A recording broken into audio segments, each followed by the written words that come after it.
In progress. So that's what that ping because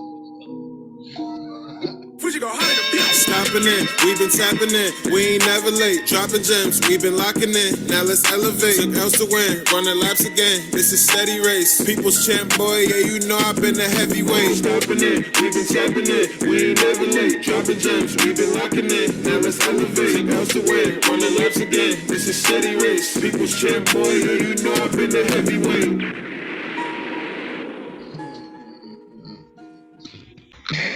Recording in progress. It's the way that you whispered in my ear, like so excited. He sounds like click, click. What is going on, y'all? Episode 62. Today is September 61. Episode 61.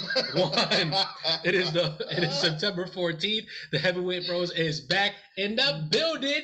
Your boy, per usual, your host, me, the 5XL assassin, the diabolical diabetic, your boy, the big nasty. And to my right is the high yellow hitman, the freaking deacon, Coach Buck, my little Uncle Ray.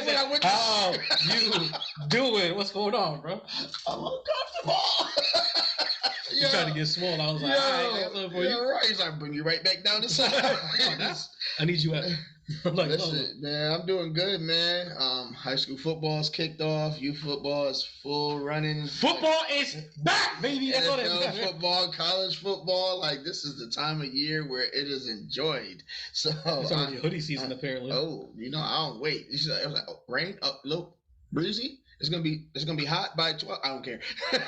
Throw a hoodie on. I feel like before we even get any further, we need Young King. Where you at? I need you in the comment section. What is the producer tag that starts right before the intro? Because I swear it's like going hard as a bitch. It's like, but I feel like it could be something like, oh, easy hard on the beat or something like that. But it's just like it sounds like it's going hard on the bitch. Like you be coming at me by swearing, but we be swearing on the beginning of every episode. I feel like you be using this as an opportunity just to get some swears out right now. I'm just asking the question. So, Young King, if you could get into the comments and settle this for us, like it would be much appreciated because it was a little hotly debated topic. Like right before we started, I was like, what does he say right there? Hey, come back through if you want to, man. You know what I mean? Listen, top. I know he got a new song out too. So like, he definitely does. Come promote your new stuff. I think you don't want him over here because we had such good chemistry last time, though. I don't have a problem with it. I don't mind being your guest. I ain't no hater. Come back on through. Hey. Come through. I think that's gonna make him not come back. Hey, let's get into it. Though. It's been a weird beginning already. How are you doing? You had to go there. What's going on? Been all right. It's pretty decent. It's what's called. Football's back. I feel like when football comes back, a lot of things fall into place differently. Like, you know what I'm saying? Like your Sundays, Mondays, and your Thursdays are all set now. Mm-hmm. So you just gotta go around there. But it finally feels like summer's over. So it's like that. He didn't want to say that. I really didn't. But it's whatever. It's fall's coming. I don't hate the fall. Okay. Fall actually might be my favorite season. Oh, okay. Even though I don't like the holiday season, but it's like I just like the fall weather. Can sit on the porch, sip some tea, write a letter to yourself. Sipping tea. Sipping on that yak. What? Makes the shit and shit. That was a quick turnaround. Kind of like our boy G-Head over at Custom Merch. You can find him at IG and Etsy. Search up Custom Merch and then that promo code Heavyweight Bros spelled HW8BROS to save you 10% off your order. Because the more you spend, the more you save. Hey G, you see this energy he kept bringing into your promo, right? You literally flung his card face down on the ground. Like it didn't need to go that far. Nobody knows what happens there, but they can see it. It doesn't need to happen like that. That's my Johnny Carson right there, man. Can we get into the show? Yes. All right, you want to start digging in the crates? As per usual, yeah. No diggity, no doubt. Mm-hmm. I have nothing. So I feel like we have to start on a bit of a somber note. Look at the beginning of this episode. Oh, yes. Yeah, you're right. Go ahead. So today is Wednesday, I believe. On Monday, rapper PNB Rock was fatally shot at a Waffle House. Mm-hmm. Down south. I don't know which one. Doesn't really matter at this point in time.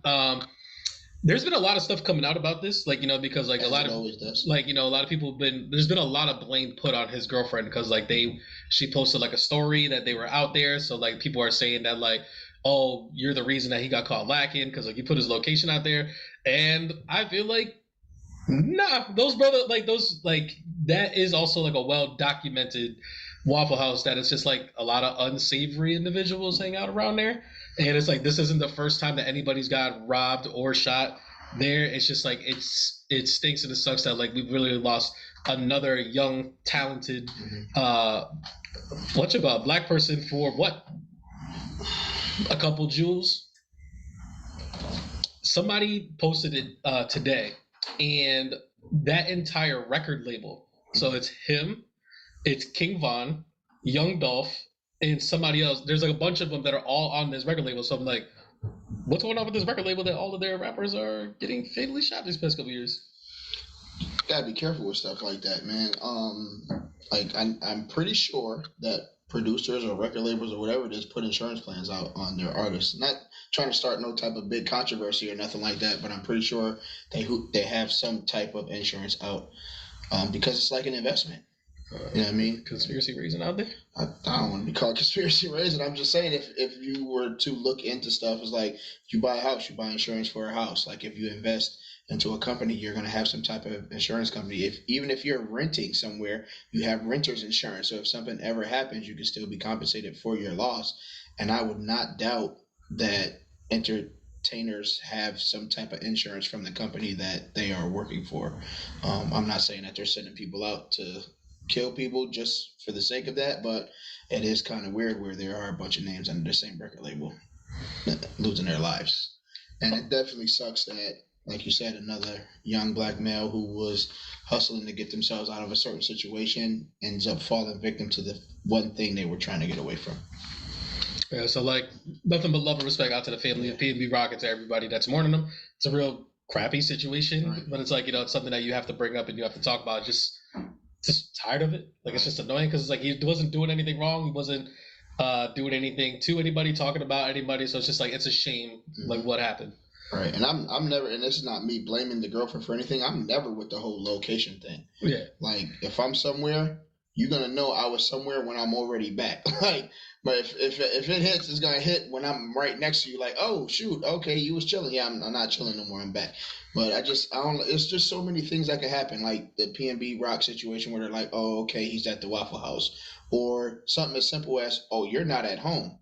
So let me run up in your crib. Like, you know, you can have a loved one at the crib, or you could be there by yourself. Like there's so many different things that could happen. It's just like, I don't know why we are so entertained with letting or wanting other people to know what we got going on in life. But then you call people haters, tell them mind their business, tell them stop commenting on the things that you're doing. But every opportunity that you get, you try and show somebody what you're doing, where you're doing it, and how you're doing it. Like, it's counterproductive for me. So I don't know. It's just like you should be okay with just wanting to be where you are enjoying life without everybody having to know it. Because are you really doing it? That's the whole point of doing the whole music thing and getting up out there, right? Exactly. So like, are you really doing it for the enjoyment and the self-care and the love of it? Or are you just doing it to see how other people are going to hate or how they feel about what you got going on? Because if so, you definitely need to do some self-reflecting. But that's kind of getting off the topic. R.I.P. to PNB Rock. I hope his family and them find justice and solace in that, whoever it is that's brought to justice. Right. It's a weird transition, but it's like as far as like music wise, there were no big hip hop releases. Mm-hmm. There was 2 R&B releases. John Legend and Ari Lennox both dropped albums. Mm-hmm. I only got to get a small taste of the Ari Lennox album because I found out about it like literally yesterday. Mm-hmm. So I haven't been able to go through it. When I do go through it, like we'll talk about it like on the next pod. Mm-hmm. John Legend, I haven't gotten to it yet. He's not really my type of R&B, but it's like for y'all, I'm gonna give it a run through, let you know how it is. So like, fair. So I don't know if there's anything else. Like, I know you've really been going into this JID though. Like last time we talked, you hadn't listened to it, so now you have listened to it. I have. Where you at with it? I've listened to it 5 times since then. Okay. And it's definitely fire. Okay. But I'm still choosing Joey over JID. I mean, that's fair. You could do that. Yeah. I think. So this is what I was trying. So like after we talked about this last time, and then I posted the clip of me talking about it last time. Like a lot of people were just like, "How you gonna choose Joey over this?" Or like, "How you gonna do that?" Or whatever. I think it's literally the same exact conversation whenever Cole and Kendrick release, Mm. because like Kendrick brings like the energy, and a lot of his stuff goes really up. Mm-hmm. So it's like, and I feel like the same thing with the JID, like the energy and everything is really up. It's like it's a whole different vibe. What I was about to say, what's the vibe? But like with Cole and the Joey projects is they're both really, really smooth, really thorough lyrically. Like even like the beat selection is a very smooth type of tone or like whatever. So like there isn't a lot of ups, but it's just consistent all the way through. Mm-hmm. And I think like that's the problem some people have, because like some people do like I want to be up here, like I don't want to be here. Mm-hmm. But it's like I don't want to tell you like where my head's at. I kind of gave it away last time, but it's like I've really been like getting in the car and I'd be like, which one do I want to listen to? Like what type of mood am I in? And that's what I've been doing. So the last time I listened to JID, I listened to Joey first and then to JID, and then I listened to JID and then listened to Joey, and I was just like, for me, the transition was more excitable when I went from JID to Joey than the vice versa, reverse, however you want to say it. Mm-hmm. So it's not saying that JID's is the bad album. I like the Joey more. That's fair enough. Yeah, and I ended up listening to the whole album through. It's not like I'm gonna hit a couple Joey songs. It's like, nope, I'm listening to the whole album through. Did you is it in your top 3? Joey? No, JID. No, like your eyes light up like that. Because I was like, yes, easily. I don't know. It's tough. Because there are some albums up there that I'm considering between. So I'm gonna wait to that moment where you put the pressure on me, but like, you gotta choose your top 3 right now. And that's moment's not now. But it's in the gauntlet. Yes. It's up there. Oh, for sure. All right. All right. You want to go all over to this Insomnia hour? Yeah, sure. I can't remember. There was another song that we talked about doing for the wake up instead of the wake me up inside. I can't remember what it was. Wake me up before you go. You already knew. No, I really did it. That was it. That was it. I like it. Wake me up, and then just go right into it. That's smooth. Look at this guy creating in front of the creation of. Not that I don't appreciate Evanescence and like that song, but it's just long. It's like it takes a lot to wake me up. Like doing that, like it's a long time. But it's like if we just do like you ready for Insomnia hour? Wake me up, and we just get into it. Like that's it. I'm not disagreeing. It's the same thing as like don't stop. Like you know what I mean? I'm not disagreeing. You don't have to convince me. I'm really workshopping this with you right now. I'm trying to see like you don't have to convince me. I love it. I'm pretty sure we'll get a. It's because like you don't have to do any sort of interaction into it. That's all it is. Like you didn't, even though waking me up was too much for you, and I'm literally belting like from like my gut. I like seeing you get after it, man. You're in your moment. You're in your moment, man. Nice. All right, record coming out soon, right? Whenever Young King hits me up. Oh, I like it. Let me go hard as a bitch. Stop it. Yeah. All right, so we have 1, 2, 3, 4, 5, 6 shows on the Insomnia Hour docket. All right. Some of these are done. Some of these are done, and some of them are not done with them, but it's okay. We'll get there. All right. So the first one we'll start off is This Fool. All right. So This Fool is done. This Fool is done. Have you started it? I finished it. Did you? Bang! Did you? Bang! Okay. What'd you think? Yeah. It's so. So This Fool is on Hulu. Uh-huh. And you want to tell them what it's about? It has its moments. So This Fool is I want to say it's a West Coast show. It is. It's in Cali. Mm-hmm. It's based in the Mexican community. Am I saying that correctly? Maybe close to that. Sure. Is that cringy? No. Oh, okay. Go for it. All right. So the main character plays. I'm not gonna know anybody's names. It seems like only because nobody in the show is really super familiar. I feel like the cousin I've seen somewhere before, but I'm not. I have no idea where I've seen him before. But he basically works at I feel like all of these people are, for the most part, new people, yes. Except for the guy who runs the community center. Yes.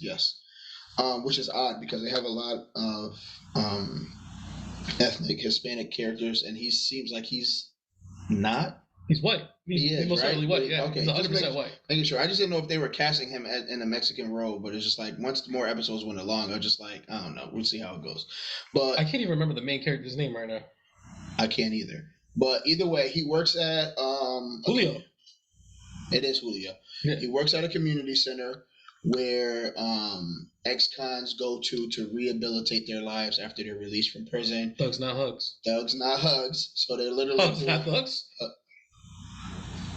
Hugs, not thugs. Yes, definitely. So they're literally doing stuff like baking cookies and doing yoga and just all this stuff to try to keep this tranquil state where they're not going out to commit crimes and ending up back in prison. Oh, what you call it is a familiar face. The guy who makes the cookies. The baker. I have no idea who the he black is. guy. I have no idea who he was in another show. He was definitely in another show. No idea. But either way, Julio runs a community center, and the show is basically based on his cousin that used to run the streets when he was younger. He went to prison for Luis for a number of years, and now he's out of prison, and Julio's trying to help him restructure his life. And in between that, you see a lot of details in Julio's life as far as like his relationship with an ex-girlfriend, with his sister and her sons, which are his nephews, his mom, and how he interacts with just his neighbors, his boss, and it's just like, it's very comical. It is entertaining. It's not a bad show, but I'm just waiting for like that wow factor, I guess, just like make me want to watch another season, because I could not watch this show again and not miss it. I would tell you this, like for the first like 4 episodes, it was background for me for the most part. Like I was like doing stuff like while I was on. Right. And I can't remember what episode specifically flipped the switch. But then it was just like, oh, like now I'm gonna really sit down and watch this. And it was like I've enjoyed like the last like 4 or 5, because it's only 10 episodes. Each episode's about 20 to 25 minutes long, stuff like that. 26 minutes. But it was like towards the end it got a little bit more enjoyable, because I think Julio is like the least interesting person about the show. Yes. And like he's the main character, and it's like you don't really like him for the most part. But like Luis, on the other hand, and his girlfriend are annoying. I actually really like his girlfriend towards the end. Like I started to like really like her, but like in the beginning she was like super annoying. But then it's just like she's annoying because like she loves this fool, but like he's being a sucker. This fool. Yeah. Like, you know what I mean? And it's like, but I think Luis was that entertaining where I was like, oh man, like people should watch the show. Like I think he was like, I found him like legit funny. Okay. Like, you know what I mean? Like I don't know about you, but like I feel like every time he did his like laugh, like I was laughing at what he was doing. Luis definitely is helping the show. Yeah, he's definitely helping the show. Austin Powers episode was my favorite episode. That is hilarious. I was like, this whole episode is amazing. Hilarious. That was the one. That was the one where I was like, okay, I need to start telling people about this show. That's how good this episode was. But you can't watch 10 episodes for that one episode. Damn, we really got to figure out like a rating system for TV shows like as well, because it's like it's not must see TV. Nope. It's kind of like back burner TV. It's like when you're get to it when you can. When your queue's all emptied out. Like, oh yeah, that's exactly why I started the show, because I was just like, a lot of stuff ended. That was the reason I started it. To take some space, because I was gonna do the Mike Tyson one, and then we talked about that, and then we didn't do that, and I was like, well, I'm already on Hulu, and I was like, this fool's got a bunch of Puerto Ricans on here, like let me go, or Latin Americans. I was like, let me check this one out, and I was just like, what's bad? It was like you could body it in 2 days. Definitely. Like, you know what I mean? So like to me it was just solid. Yes. But it's like, if you got other stuff that's on priority, like you don't need to watch this fool. You get to it when you get to it. And it'll be there. It'll be there. The next show that we had is She-Hulk. I know She-Hulk right now is week to week. Okay. So like there's not much to talk about except for like what happened in the last episode. Are you still not watching She-Hulk? I still have not started it. Bro, it is so good, and it's like it's only getting better. And this episode, you told me Hawkeye was good too, and I was just like, Hawkeye was good. Is this better than Hawkeye? Easy. I think She-Hulk might be like the 3rd best Marvel show. Oh, here we go. All right, I'm gonna start it tonight. I think it's better than Miss Marvel, and I really like Miss Marvel. I'm gonna start it tonight. I'm gonna give 3 episodes tonight. All right. Yeah, because they're only like 20, 25 minutes, right? Yeah, they're not very long. They're like they're like a little over half an hour, like somewhere like 34 minutes and stuff like that. So it's like watching a movie if I watch 3 episodes. And there's only 4 episodes right now. All right. But like I think that they're finally like hitting their groove, because like now they're kind of over like the origin story, explaining it and everything to the deal. Like so now it's like now we can just do this, and it is like a serialized thing. Like now that you're gonna watch it, like I don't want to really spoil anything, but it's like now she's trying to enter the dating world, and like she's starting to realize that like people think that she's ugly or nobody wants to date her, but like when she's the She-Hulk, like everybody's all up in her DMs, and it's like her going on a bunch of dates, so you get those type of hijinks. But the big thing about this one is like our boy Wong is in this episode.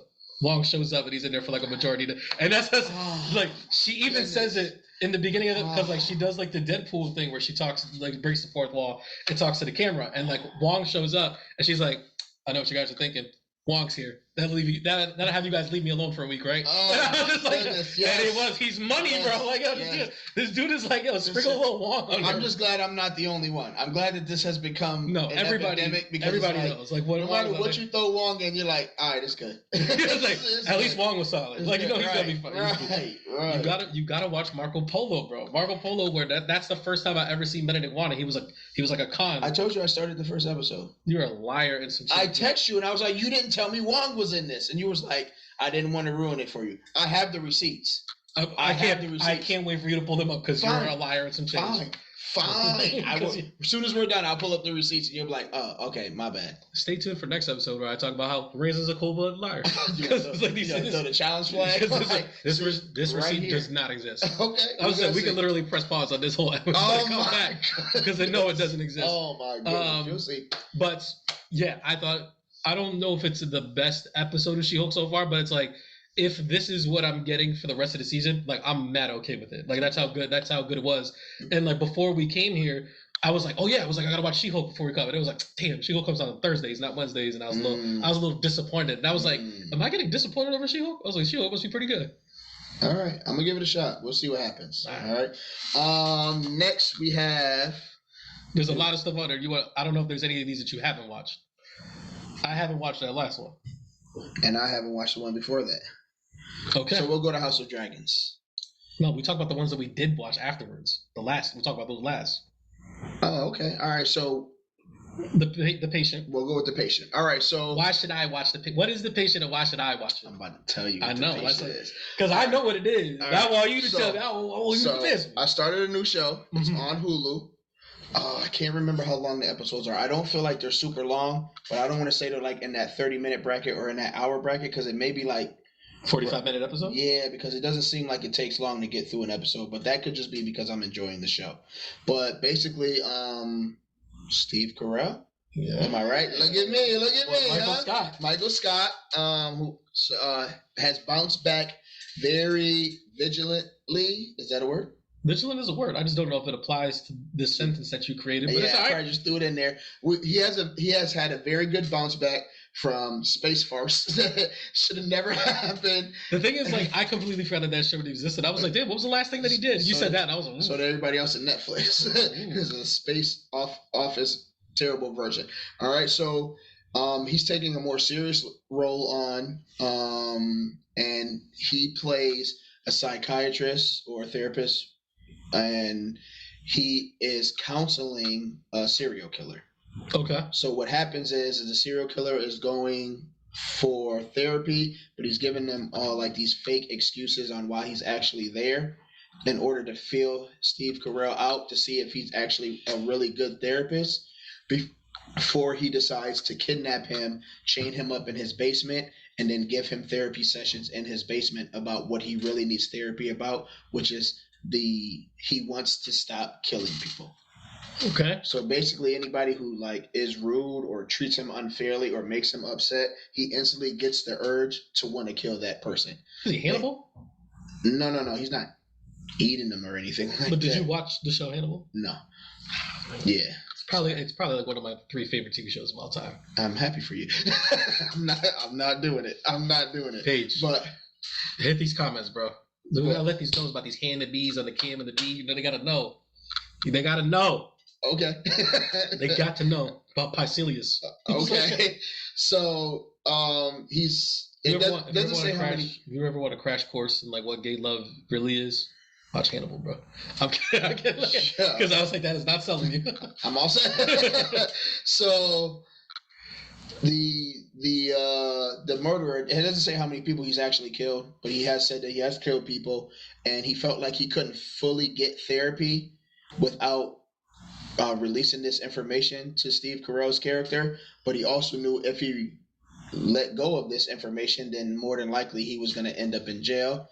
And he's trying to tell him like, hey, I am a good person. I don't want to feel this way, but I need some honest therapy without you judging me for the thing I need therapy for. So he literally has him chained in the basement, and he'll come and show up with food, and he'll feed them, and then they'll have a therapy session, and then he's not like in a terrible house, like it's a finished basement with a bathroom and a bed and everything like that. But Steve Carell from Jump Street in the show is chained in the basement.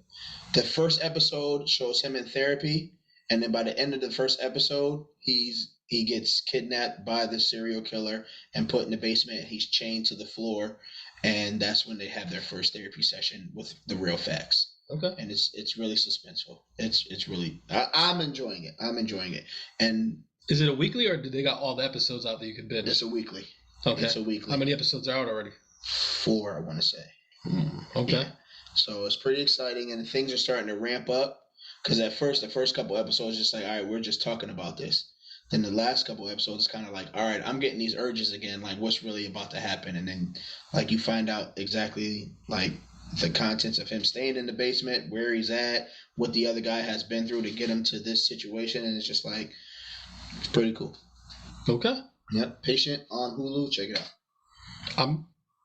I think it might be up there. That was a pretty good job. Okay. That wasn't too bad. All right. So I'll go to my show. My show is The Rings of Power. Okay. Which is the Lord of the Rings television show. Is this so prequel or prequel? Post? Okay. Did you watch any of the Lord of the Rings movies? No. Yeah. Maybe. How many are there? How about we start? There's 3? Before the Hobbits, there's 3 Lord of the Rings movies and then Hobbits movies. But really, the Lord of the Rings movies are the more important ones. So which one is the one where he was like, "You shall not pass"? That's Lord of the Rings. Where Gandalf and all them, that's Lord of the Rings. That's and he's not in the. So I believe I have seen. Aragorn, Legolas, like they got to take the rings to Mordor. Yes. My precious. Yes. So I have seen those. It's been a minute, but I have seen those. So this takes place. I wish I could tell you how many years it takes place, Mm-hmm. but there are characters from the original Lord of the Rings, like their younger versions, mostly the elves, because elves live really long Mm-hmm. in whatchamacallit, in this world. Mm-hmm. Man, I'm gonna say these names, and it's like just the way that you just said, like you didn't even know Gandalf. I'm like, I know you're not gonna know these people. Galadriel. Okay. She's played by Kate Blanchett. Okay. The girl who plays Hela in Thor, the Thor movie, Thor Ragnarok. Who's Hela? Thor's sister in Thor Ragnarok. Okay. Yes. Okay. In the original Lord of the Rings, like she was an elf, but she was like a little bit older because like Kate Blanchett is older. Mm-hmm. This is her, the younger version. Okay. So like you get to see. But it's still her. Yes. And they just digitally remastered her face. No. It's not her. It's a whole different actress, like a younger actress playing her. Okay. Like that. Okay. And it follows like her and Elrond, Mm-hmm. played by Hugo Weaving, Mm-hmm. Agent Smith from The Matrix. Oh, okay. Yep. Okay. Do you remember him from those? I do remember him from Lord of the Rings. Yes, okay, so this is like them when they're younger. He was an elf. He was an elf. Yep, I do remember. He's like the leader of the elves, I think. Yep, like, I remember. Stuff like that. I remember. So like they're at a time where after the big war with Sauron and all that stuff, like it's been very, very quiet. So everybody at this point in time believes that Sauron is dead. Mm-hmm. And everything has been defeated, and everybody's trying to go through things per usual. Mm-hmm. But Galadriel is kind of just like, nah, I think that like he's still out there, and like you guys are resting, mm-hmm. and it's like while you guys are resting, like this is how you guys get got. Mm-hmm. And like she starts to like uncover certain things about like she's finding out like there are more orcs being born, like things are spreading a certain way. And it's like nobody's really taking her seriously because everybody's so over the war and they want it to be over that they're just like, stop talking about it, type of deal. So like it's all about like her for the most part, like trying to build like her own fellowship. Like they don't explicitly say that's what she's doing, but like as you're watching, it's like, oh, I see what you're doing. It's like you're gonna go around because like this affects the humans, this affects the hobbits, this affects like all these people, but it's like everybody's so divided at this point in time, especially the elves, like they just believe they're so much higher than everybody else that they're very much not concerned with like what everybody else is doing. But she, because the elves won't listen to her, she has to turn to other people to help her figure out how to defeat Sauron and stuff like that. Got you. Okay. So that's kind of like what Rings of Power is. And it's like it's a return to Middle Earth. It's been 3 episodes so far. They are long. They're like over an hour. Like each episode has been like 63 minutes, 62 stuff like that. I'm gonna let you know right now. How many episodes? Only 3 so far. Oh my goodness. I'm gonna let you know right now. Each one of these episodes feels like a movie. Like I'm like, yo, they put mad money, time, and because effort of the into length or because of the entertainment? Because of the entertainment. So they came out with the first 2 episodes, and like the first one ended, and I was like, yo, I don't even know if I'm ready for the second one. Like I was like, that was like a lot happened. But it's like, I wish I knew the actor's name. He's a new actor. I thought he was Grey Worm the whole time. Remember Grey Worm? I thought it was Grey Worm from Game of Thrones. Oh yeah. Yes. But whatchamacallit, I thought it was him as an elf, and I was like, he's the most thorough character like in here. Turns out it's not Grey Worm at all. It's a whole Puerto Rican cat, but he's fire. Like he's almost like, remember Legolas, like Orlando Bloom. Mm-hmm. Like he's like him, but he's like a ranger and he goes around, but like people don't bang with him because he's an elf. I think it's mostly because he's Puerto Rican. But then they be like, what are you doing in here, Pointy? Like they did like stuff like that. But it's like, yo, like he's kind of doing like the almost like the underground like grunt work. Like he's seeing like actual orcs, and like there's like I'm telling you, like these battles like are like movie quality battles on a TV show. Mm-hmm. To me, I feel like this show is very well worth it. I think if you like 63 minutes though. You watch 2 30-minute episodes, what's the difference? This is one. I'll tell you what. You watch. What's it on? It's on Amazon Prime. Okay. I'll tell you what. You watch the first episode, and if you can't get into it from the first episode, then leave it alone. Right, so I almost promise you that after you watch the first episode, you're gonna be like, all right. So I got to give you 3 She-Hulks and a ring of power.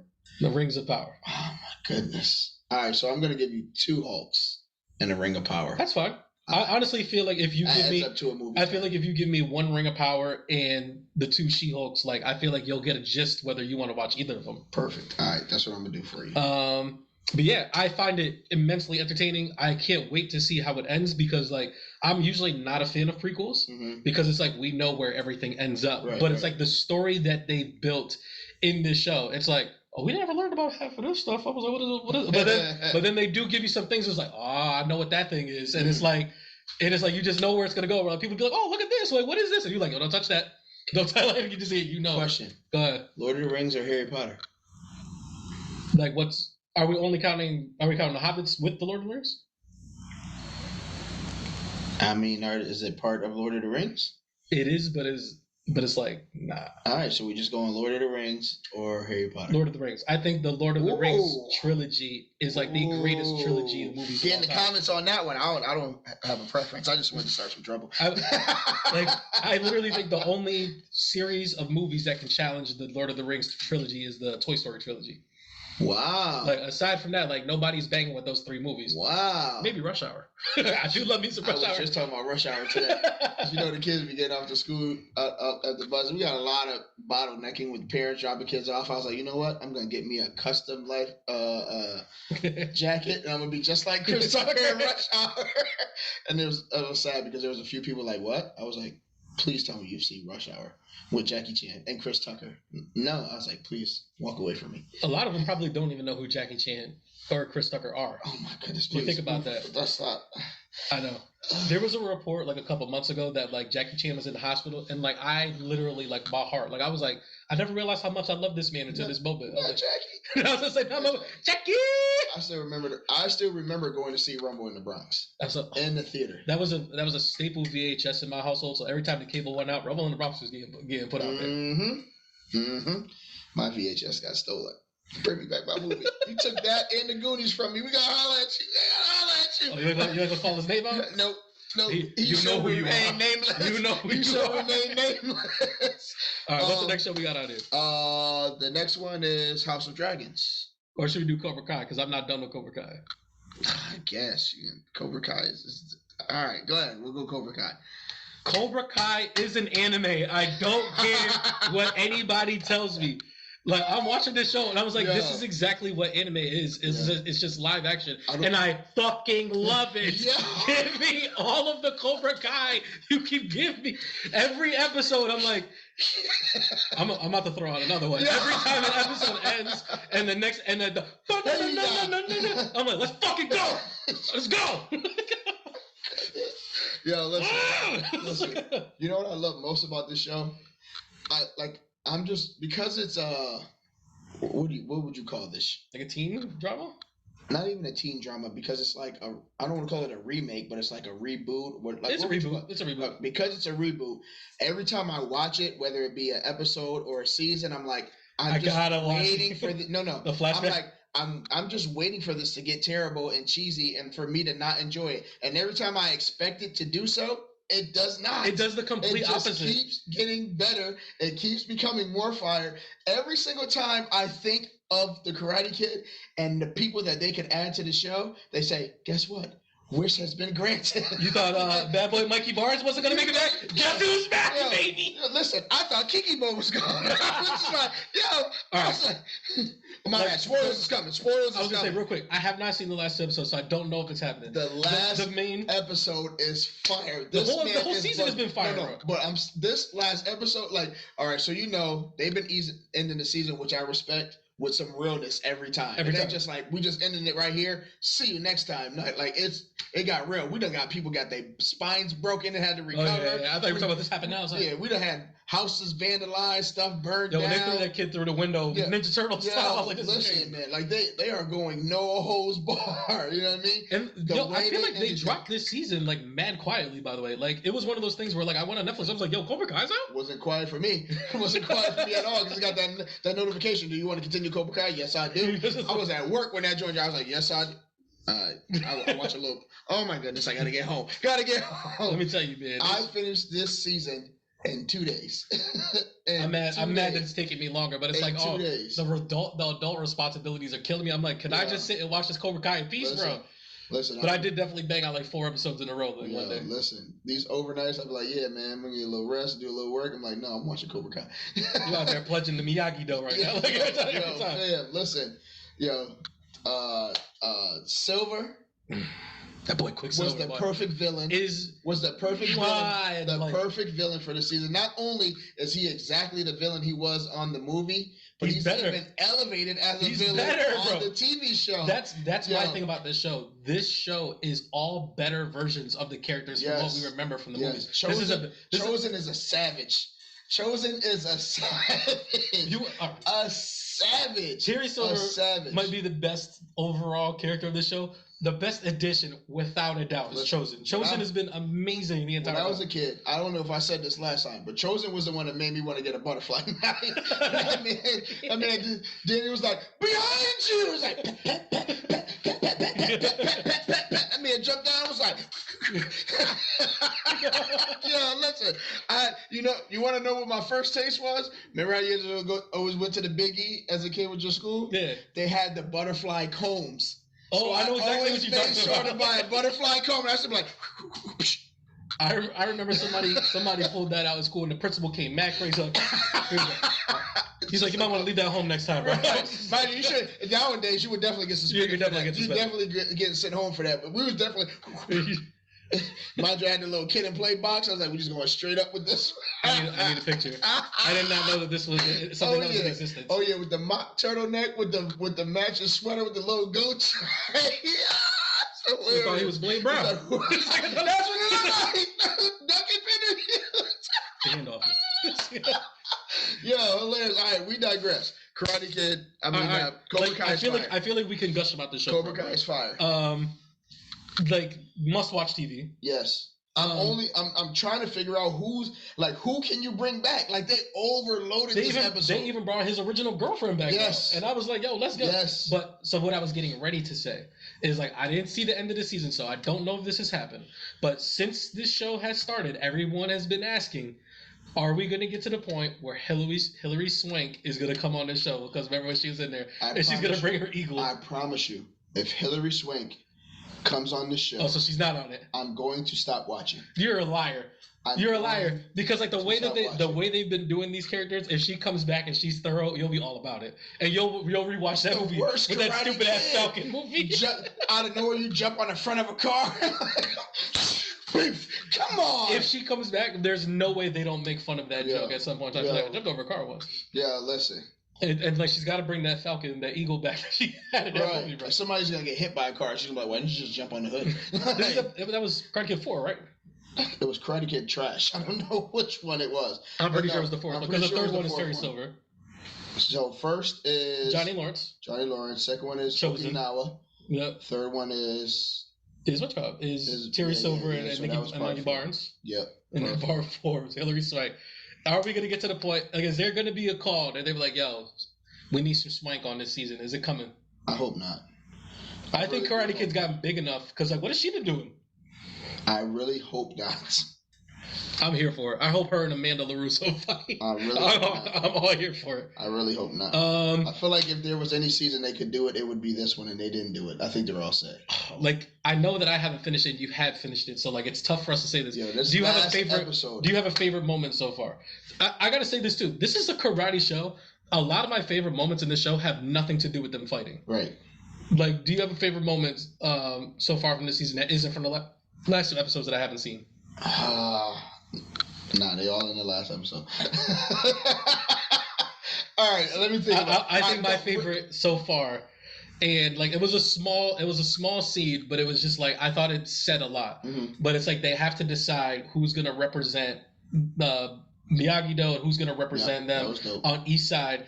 And they had the 3 boys sat down. And first and foremost, I was like, you try to tell me that you got Robbie, Miguel, and Hawk right there. And I was like, how are they going to make this decision? And they were like, we already made the decision. It's going to be Hawk. And Hawk's face was like, oh, shit. Y'all respect me. Yeah, and I was just like, and I was legit like I'm telling you, like, I'm like, yo, let's go, bro. Yeah. Like, let's go. Yeah. I like the moment when Johnny finally got Robbie and the fight. Oh yeah, when they finally fought it out, and then they went upstairs. I feel it was like I feel like it was like some raisin type stuff where they were just like, he was like, all right, fine, go ahead and fight. But then they got to one, like, hey, whoa. Right. He's like, go ahead and fight. It's gonna be supervised. We're gonna get this over with because I'm tired of the nonsense. And then they started fighting. I was just like, oh snap! And it was LaRusso's idea. Snap! Huh? And it was LaRusso's idea. It was, but they've done a very good job of like reversing my LaRusso hate this season. Yeah, they had to patch that up. I think they saw the signs written on. Amanda's been the only one that I've liked the whole time. That's the mom. Oh yeah. And then it was like I could like the daughter Sam LaRusso, like I couldn't hate her anymore.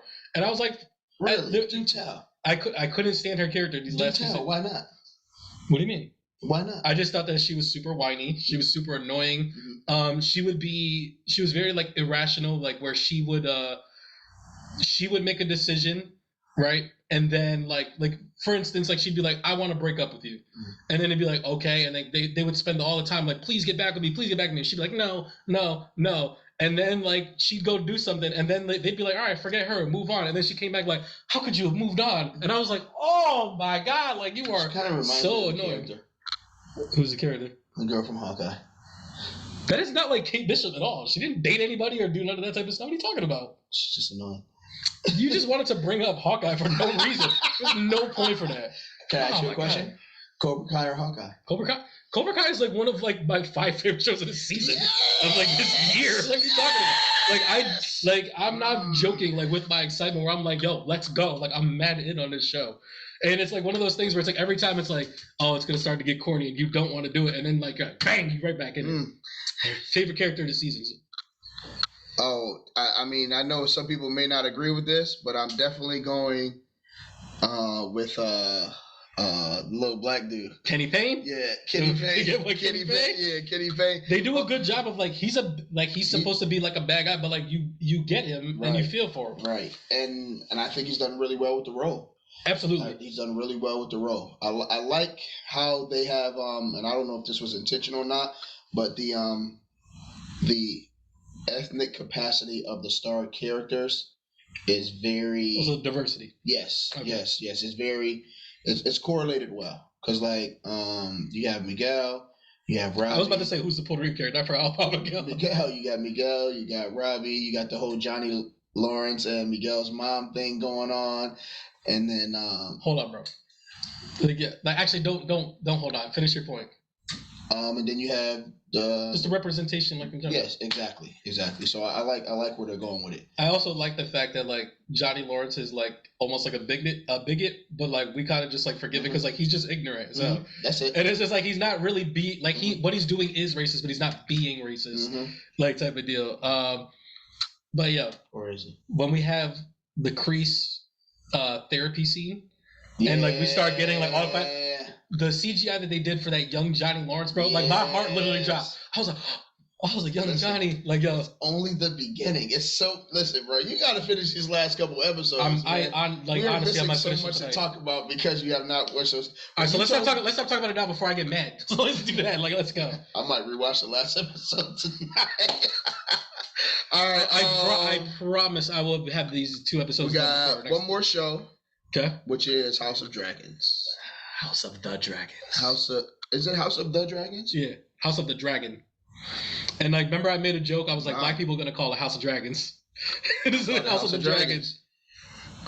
It is. I did that, and it's mind you, it's like collaborate. It says House of the Dragons, so it's everything. It's all just wrong. All together wrong. All together wrong. House of the Dragon. Yeah. So, So with this episode, we pretty much get Rhaena Targaryen. Yeah. Targaryen.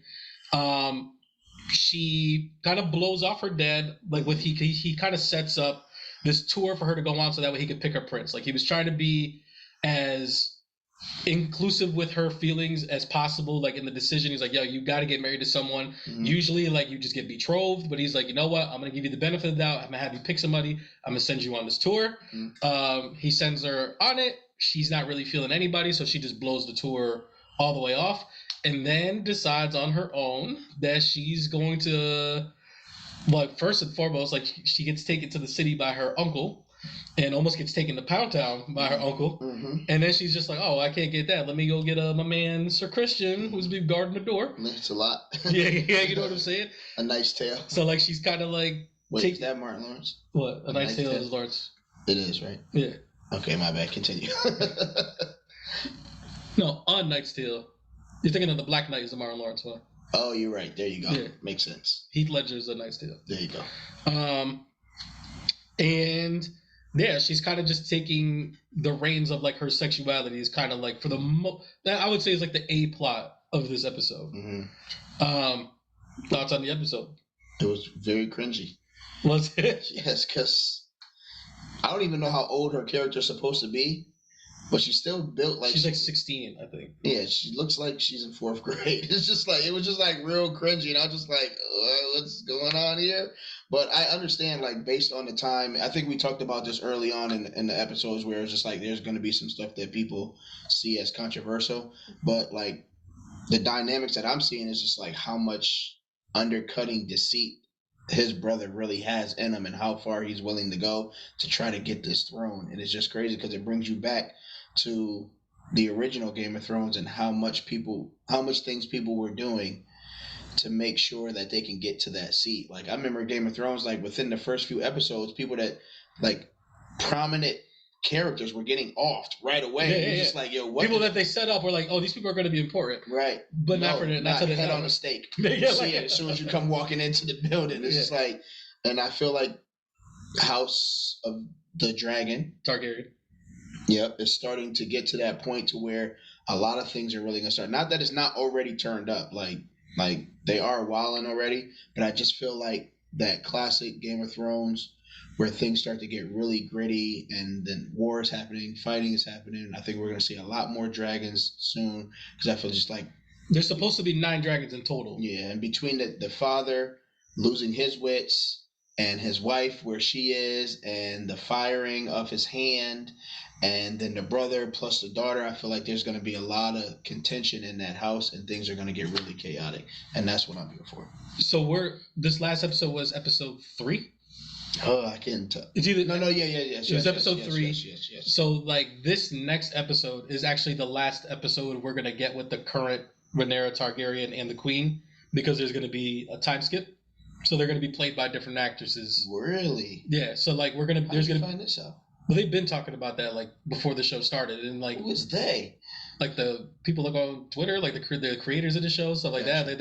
They're like, just so you know, like, and because people have been talking about like how good of a job like Rhaenyra Targaryen has done, right? Like for like a child actor, they're like, wow, like she's really good, and it's just like, yeah, she is good, but we need you to prepare yourself that she's not going to be here for the rest of the time. Like we're going to do this time skip. They're going to be a whole different group of actresses. Does it say how far they're fast forwarded?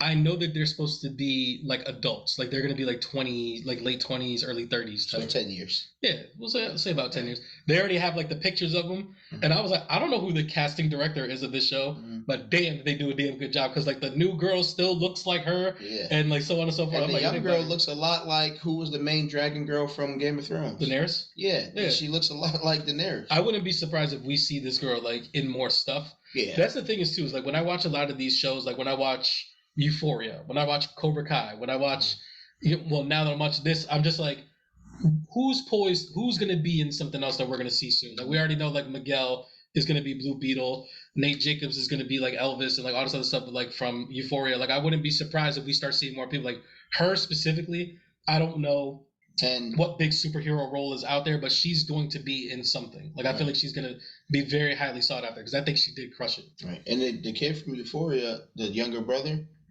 Ashtray, yeah, he's been in a lot of stuff. He's been in a lot of stuff recently. So he was in Umbrella Academy, and he's had a couple movies as well. So it's just like he's really. He hasn't been in anything super like he hasn't been in a major role. Right. Like he's been in big stuff, like as smaller things, but it's like he's another one. Don't be surprised if there's some sort of show with like an X-Men something or whatever, and like he's in it. Like I wouldn't be surprised to see these guys show up in other things. Makes sense. I'm bought in. I gave it to 3 episodes. How high are you on House of the Dragons? Like, is it? I feel like it's must-watch TV. Give me an. I feel like it's must-watch TV. Is it must-watch? I don't think it's must-watch yet. Okay. I don't think it's must-watch yet, but it is entertaining. So, knowing what you know now, both of the seasons come out. You've never actually seen them before. Cobra Kai's on or House of the Dragons is on. Which one are you hitting first? Cobra Kai. I'm just checking. Cobra Kai. Just checking. I think I might go House of the Dragon, but like, as I said it, I was like, yo, but that Cobra Kai though. Like, listen, man, that Cobra Kai is fire. I can't wait till you watch Rings of Power because I feel like if you bang with the House of Dragon, I think you're really gonna bang. Are you gonna check out The Patient? I am gonna check out The Patient. Okay. I'm gonna finish Cobra Kai. There's obviously other stuff that I have to catch on with, but like the next new show, I think is gonna be The Patient to see if I bang. And now that I think about it, this wasn't. Space Force was not the Space Force. I know I say it. Right. I know what you're doing. That wasn't Steve Carell's last show. He was on The Weatherman. I believe it's called The Weatherman or the morning show. The morning show. Okay. Him and I heard that was really good. I never got checked. Old girl from from Friends. Lisa Kudrow. No. Jennifer Aniston. There you go. Okay. They're on that together. Okay. All right. Anything else? What's up? No, that's it. We can move on over. No, stop! Put that. We have one title on here. Yes. And it's The Barbarian. Yes. I have no clue what this is. Okay. It is a horror movie that came out this past week. The title of the movie is Barbarian. Now, there are 2 actors that you would probably know them from major roles that like they've been in, but they're not the main characters of this movie. But the 2 characters are Eric Skarsgård, who's known for playing Pennywise in the new It movies. You ever seen It? I mean, that's his. Well, he's a Skarsgård, so like his brother was the one that was in Northman, and his dad was like the scientist on Thor and stuff like that. The Skarsgårds are everywhere, regardless of the fact is like the young guy is Eric Skarsgård, and then from a return from like I don't know where he's been, Justin Long is also back. He was the main character in the movie Accepted. Oh yeah. He's in Jeepers The Creepers. college movie. The college movie. Jeez. I knew that was a movie you had seen. He was the main character. That he's back in this movie, and he's amazing in this movie. All right. I gotta give you guys like the smallest description of this movie because I feel like if I give you any more, it's going to ruin all of the scares and the thrills and all this stuff in this movie. This movie is about this young woman. She has to travel to Detroit for a job interview that she has coming up. She winds up going to her Airbnb, and when she goes there, Eric Skarsgård's character is already in her Airbnb. They look up both of their reservations. They realize that they both somehow booked the same Airbnb. So she immediately is kind of just like, yo, I'm not staying here. I'm going to go at a hotel, but there happens to be like this big conference that's going on, so all the hotels are booked. They're in this really sketchy neighborhood in Detroit. Like literally the street that they're on has one street light and you can't see any of the houses. That's how crazy it looks. Because she's just like, I'll just sleep in my car. I'm all set. And the dude was like, do not sleep in your car. He's like, yeah, you sleep on the bed. I'll sleep on the couch. The door has a lock on it, so on and so forth. And at one point this movie turns into like a whole different type of movie, but I promise you it's not gonna go the way that you think it's gonna go. It is I thought it was a really, really good horror movie. It is a throwback to what I call the "Don't Go In There" movies, where it's like where you're constantly yelling like "Don't go in there!" You, oh my god, this dumb. Like, why would you do it? Like she does that. Like I'm that person. Yo, I promise you, people in this theater like they started off like everybody was just kept doing like this, but after a while they're like, "Bitch, oh!" Like people were getting so mad. like, why would she do? Why would you? Like, it was like, yeah, and I'm that person. And there was this one lady. I'm not gonna tell you what she looked like. I'm gonna tell you what she sounded like, and from what she sounds like, pretty sure you can tell me what she looked like. She goes, "Now I know she know what's already down there. Why her stupid ass going in there?" Like I let her talk crazy that whole time because she was 100% right. Why you laughing so hard? Continue. I now know what the Barbarian is. I think the movie was super enjoyable. Okay. I wouldn't say it's too scary, but it's like it very much is like the what's around the corner. That's creepy. That's gross. Like all that type of stuff. Mm-hmm. It's not like a supernatural, so there's not like ghosts or anything like that going on in there. It's a pretty realistic thing, but it's like it's kind of a horror comedy. So like when the movie wants to be funny, it's pretty funny, but like there's always like that sense of dread in it because like it is a very real life situation that like you could see this being something that has to happen. So it's kind of like a scary movie. I mean, like not a scary movie, like Scream. Scream's a little bit different because I think Scream does lean a little bit more into the comedy. Mm-hmm. Like, you know what I mean? I wish I had a good comparison movie to it. Kind of like, remember those like Cabin in the Woods movies? Do you remember those? Mm-hmm. It kind of reminds me of like that type of vibe in it, where it's like the things that are happening are like very, very serious, but like before the serious stuff happens, like the jokes and all that, I was like, oh, it was like it's pretty enjoyable, but without the scary stuff. But like I said, this is a very much like a don't go in there movie. Like at one point in time, like my brother leans over, he was like, is this girl just stupid? And I was just like, honestly, yeah. I was like, because like if anything that we've learned from this movie, we've seen her just make wrong decision after wrong decision. So she's just stupid. Like that's all there is to it. Right. But man, if I had to put this on a nasty scale. Oh man. So we got full price, matinee, $5 Tuesday, Redbox, stream it and skip it. I think it's firmly in that matinee and $5 Tuesday price range. I would say if you're a horror movie fan, matinee price. If you're not really into the horror movies, but it's like you've seen all the other movies and you're like, let me give this a shot, then it goes into the $5 Tuesday. Okay. But I think it is worth spending your money to see this movie. Like I enjoyed myself. Like I think everybody in the theater enjoyed themselves because like we had a lot of conversations afterwards with the people in there and stuff like that. But it was just like it's a wild thing. And then like you do the thing too where it's just like, what would you have done? Like at some point, because it's like, this whole thing is good. Yeah, I mean, everybody would be like, and so like you have to do the thing. It's like, let's just say you got to this point. Like, then what do you do? Because like, there's a lot of like. My point is, I pull up, I see Airbnb. It's like, nope. Yeah, there's a point where like she wakes up in the morning and then like she goes to that job interview, so she gets to see what the neighborhood looks like. And I was like, yo, the second I would have seen what this neighborhood looked like in the daytime, I'd be like, this shit's scary as hell in the daytime. Nope. I ain't staying here. I'll stay in the place where I had the interview at. Yeah, like, yo, I'm staying in the lobby. She goes to the interview and like the girl tells her, she's like, oh, you crushed it. Da-da-da-da. Like, how many days are you in town? She's like, I'm leaving tomorrow. She's like, oh, where are you staying? She tells me where she's staying. She's like, you shouldn't be there. Like, don't be there. And of course, this dumb trick goes back and goes back in there. Not the trick. Yeah, because you know what I was about to say. And I was just like, not the trick. But like she goes back and you're just like, yo, how many people got to tell you don't be here? Right. Even the dude that shared the Airbnb, he was like, yeah, I don't think you should come back here. She was just like, I'll be all right. Yeah, all right, strong, independent woman. We're going to see how this goes. Right. All right, well, Barbarian, there you have it. I'm probably not going to watch this. I figured you wouldn't, but it's just like, it's not for you. It's for them. It's for y'all. Aww. I know that like our next segment was supposed to be the hardwood check-in, and we had like a 2K thing. I think we can kind of skip that. It's 2K. It is what it is. Is it better than the last 2K? Kind of a little bit, but not much. Nah. So we can just go straight to the Blitz. Man, get out my way. Okay, you want to do home crew? It's just a quick announcement. Go ahead, man. I'm coming home again. Bang! Look at my homie Lavar Click-Bruce, baby. We won. He won, man, by a whopping 44 votes, man. Damn. Yeah, man, it was tight. It was tight. Like Literally, every vote counted, man. Every vote counted, man.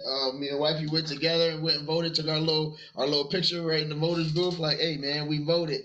And yeah, it feels really good when the city gets it right. Mm-hmm. You know, and I've told this to people when I advocated for Lavar, just like, hey, listen, I'm not big on politics. Like, I don't really know the ins and outs of it. So I really feel like it's not something that's my bag. But just like when you see somebody that you know has made impact in the community, and you know the contents of their character and the things that they aspire to do, not just for themselves and the people around them, but for their community as well, to see them get into those positions of power, it just makes you feel really good about the things that could happen around your city. So shout out to the homie Lavar Click-Bruce. Click-Bruce. I thought you were gonna say ain't nobody messing with my click. Bruce. But yeah, that's it for home cooking. Okay. So what are we moving on to next?